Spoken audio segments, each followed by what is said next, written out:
Magandang gabi mga kapatid. Alam niyo sa buhay natin ngayon, laganap yung tinatawag nating mga imitation o kaya mga bagay na mga peke, no?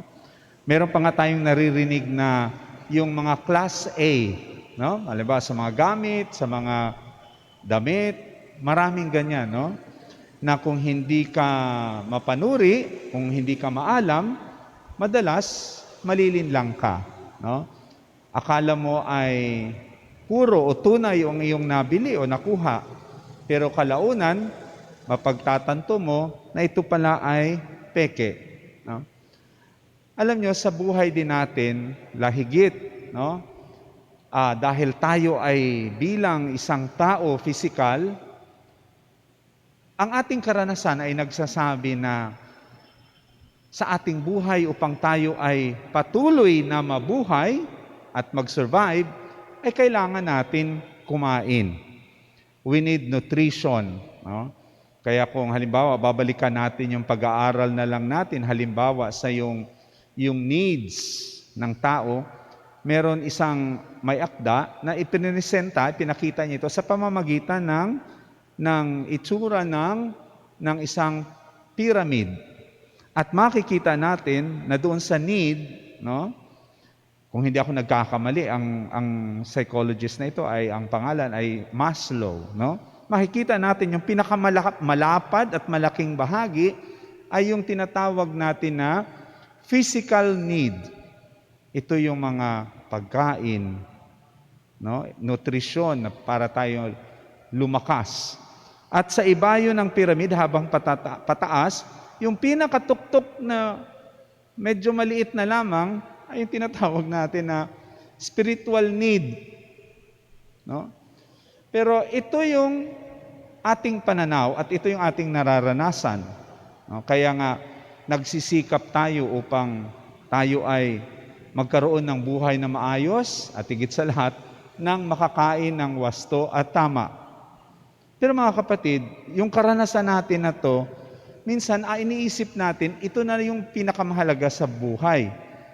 Kaya may mga tao din na kung saan ang kanilang pananaw ay naroon na lamang sa realidad na ito. No? Anong ibig ko sabihin? We focus more on our physical needs. And there are even people na basta magkalaman lang ang kanilang tiyan, lahat ay gagawin. Yung iba nga, nakakalungkot man, pero humahantong sa mga gawaing masama, marahas, madahas, pala lamang, no?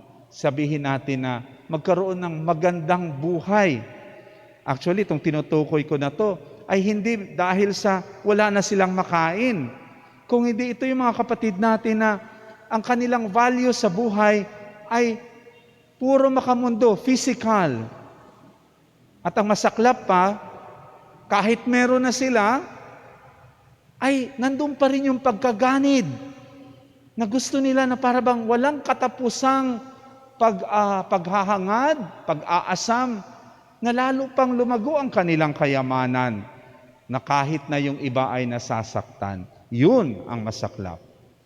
Sa ating ebanghelyo, narinig natin ang ating Panginoong Hesus na kung sinabi niya na dapat tayo, hindi tayo nasisilaw doon sa realidad na porket nabubusog tayo, ayun na lang ang mahalaga.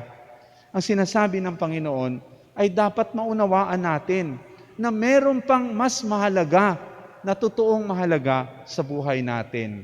Ano ito? Yung nagbibigay ng buhay na walang hanggan.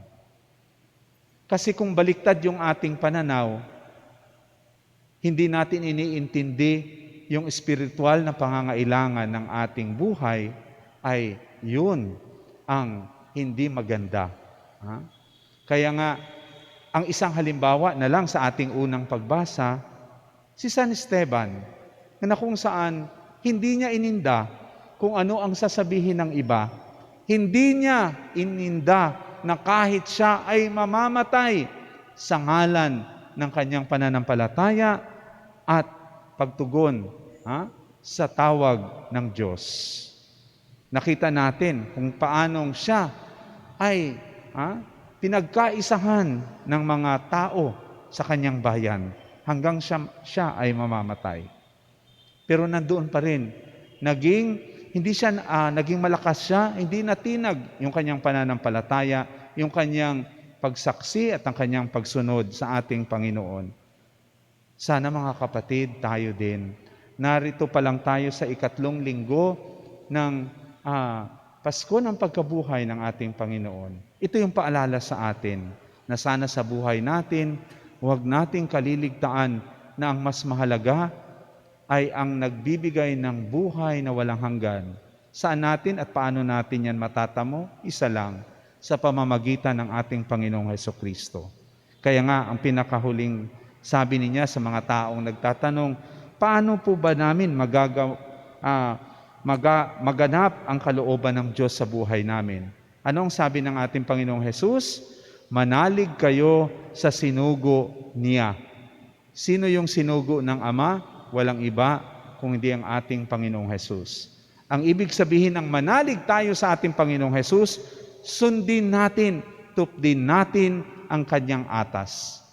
Ito yung sinabi ko rin kahapon sa ating ebanghelyo, no? Ano nga ba at sino nga ba ang dapat sinusunod natin? Kasi kung katotohanan lang, kung ating pananaw lang, iba-iba yan. Kaya nga naririnig natin, halimbawa na lang, may taong nagsasabing, naniniwala ako sa Diyos. Pero tingnan mo kung ano ang kanyang pananalita. Tingnan mo kung anong adhikain. Okay lang sa kanya ang pumatay. Yan ba ay tunay na nananalig sa buhay at totoong Diyos? Hindi. Marami sa ating mga Kristiyano, mga Katoliko, nagsasabing, Katoliko ako, naniniwala ako sa Diyos. Subalit, ang kanilang mga adhikain sa buhay ay taliwas sa atas ng ating Panginoong Hesus. Halimbawa na lang sa mga batas ngayon na ginagawa. Mga batas na taliwas sa kalooban ng Diyos. Halimbawa na lang, yung mga pagsusulong ng mga batas ng halimbawa, hindi ginagalang yung pagiging sagrado ng kasal. O kaya hindi ginagalang yung atas ng Diyos na galangin at bigyan halaga ang buhay.